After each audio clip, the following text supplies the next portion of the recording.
Selamat pagi Bapak Ibu dan saudara-saudaraku, apa kabar pagi ini? Semoga kita semua sudah bangun dengan sehat, dengan damai sejahtera dalam anugerah Tuhan kita Yesus Kristus.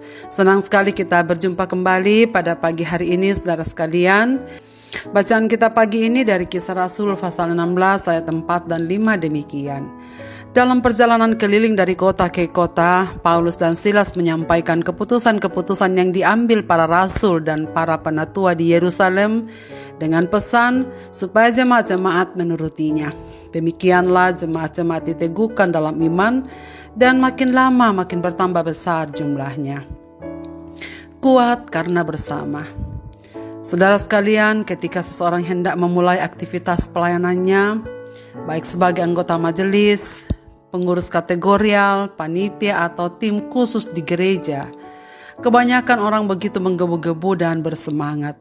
Mereka bersaksi bahwa apa yang dimandatkan dalam tugas pelayanan itu adalah panggilan Tuhan. Tak sedikit diposting di media sosial masing-masing. Namun saat pelayanan sudah berjalan, muncullah keluhan dan kritikan dari jemaat. Tak bisa dipungkiri bahwa kritikan dari orang lain membuat semangat menjadi kendur.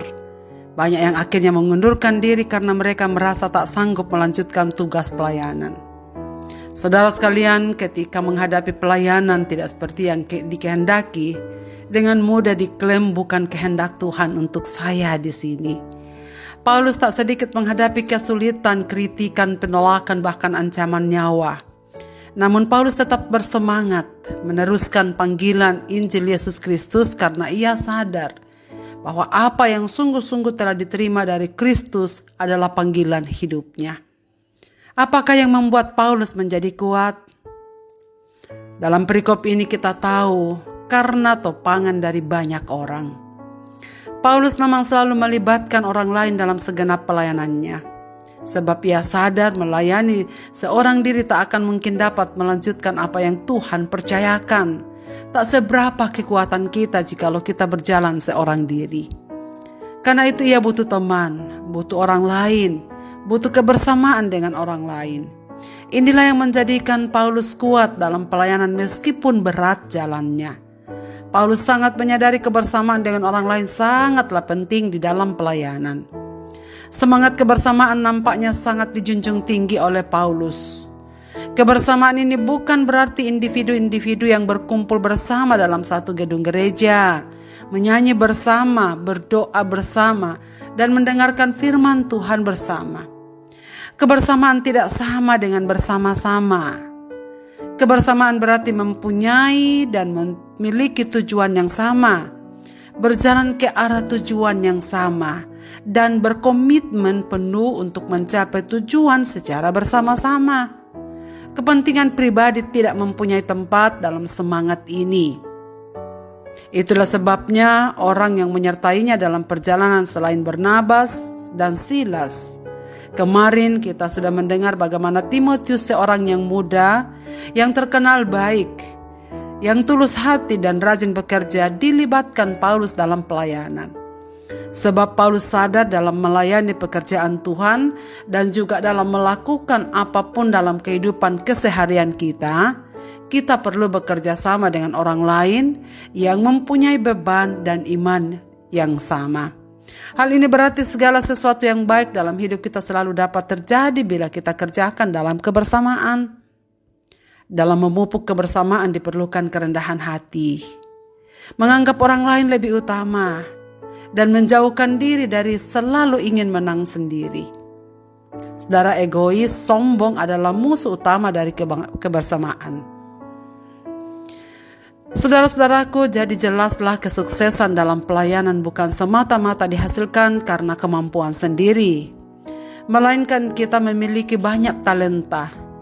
Namun faktor lain yang sangat berperan adalah hadirnya rekan-rekan yang sehati, meskipun kita memiliki banyak talenta. Dalam segala hal, jika kita ingin meraih cita-cita bersama, maka pupuklah kebersamaan dengan orang lain. Sebab kesadaran kita tak dapat berjalan dan hidup sendiri. Sebab sejatinya kita adalah makhluk sosial. Karena itu belajarlah untuk hidup dalam kebersamaan. Sebab Tuhan mempercayakan pekerjaannya tidak untuk dikerjakan oleh seorang diri, tetapi dalam kebersamaan. Lihatlah saudara sekalian bagaimana Yesus Kristus memulai pelayanannya di dalam dunia ini. Ia tidak kerjakan seorang diri, tapi secara khusus ia memilih 12 orang murid, menemaninya dan memupuk kebersamaan dengannya, memulai pekerjaan kudusnya di dalam dunia ini. Hal ini memberikan teladan bagi kita bahwa panggilan dan pelayanan apapun yang Tuhan percayakan kepada kita, kita hanya bisa melakukannya kalau kita bersama-sama dengan orang lain. Kita kuat karena kita bersama. Marilah kita berdoa. Bapa di surga, terima kasih banyak karena kami sudah bangun pada pagi ini, dan kami percaya bahwa sepanjang hari ini Tuhan akan sertai kami. Dan Tuhan sudah menyediakan segala sesuatu yang kami akan pakai dan kami butuhkan di sepanjang hari ini. Bapa, terima kasih banyak untuk firman-Mu yang boleh mengingatkan kami di hari ini, bahwa dalam perjuangan kudus kami, dalam mengejar segala cita-cita kami, dalam melakukan segala hal yang baik, kami tak akan mungkin dapat menyelesaikannya seorang diri. Kiranya Tuhan selalu menyadarkan kami, apalah arti kekuatan diri kami yang tak seberapa ini ya Tuhan. Kami hanya terus bergerak maju kalau kami bisa bekerja sama dengan orang lain. Orang lain menjadi sangat penting di dalam kehidupan kami ini ya Tuhan. Tapi ampuni kami, karena kadang-kadang tanpa sadar kami merasa bahwa kami bisa melakukan segala sesuatunya seorang diri. Kami mohon ampun ya Tuhan, supaya dalam melanjutkan tugas pelayanan yang Tuhan percayakan ke depan, baik di tengah-tengah persekutuan umat-Mu, di tengah-tengah keluarga kami masing-masing, di tengah-tengah pekerjaan dan pelayanan kami, ingatkanlah kami akan firman-Mu ini ya Tuhan, bahwa kebersamaan dengan orang lain menjadi hal yang penting jikalau kami ingin mendapatkan dan mencapai cita-cita bersama, yaitu menyenangkan hati Tuhan. Kiranya firman-Mu yang kami dengarkan pagi ini tertanam baik dalam hati dan pikiran kami. Dan berilah kami hikmat-Mu untuk selalu bekerja sama dengan orang lain, mengandalkan Tuhan dan mengandalkan sesama kami di dalam kebersamaan ini. Tuhan, tuntunlah kami semua, secara khusus para pendengar renungan pagi ini dimanapun mereka berada. Bapa Surgawi, Engkau tahu segala sesuatu yang terjadi dalam hidup mereka. Berikanlah jalan keluar bagi mereka yang seolah-olah melihat jalan depan buntu. Tuhan, memberikan penghiburan kepada mereka yang berduka. Tuhan, menguatkan kepada mereka yang sedang susah hati oleh karena berbagai hal yang terjadi dalam hidup mereka. Mereka yang sakit, Tuhan jamah. Mereka yang mencari pekerjaan, Tuhan buka jalan supaya mereka menemukan tempat yang layak di mana mereka berpijak untuk melanjutkan kehidupan di tengah-tengah dunia ini untuk melayani Engkau. Ya Bapa di dalam sorga, ke dalam tangan kasih-Mu kami serahkan kehidupan kami. Dengar doa kami berseru dalam Kristus Tuhan Juru Selamat kami. Amin.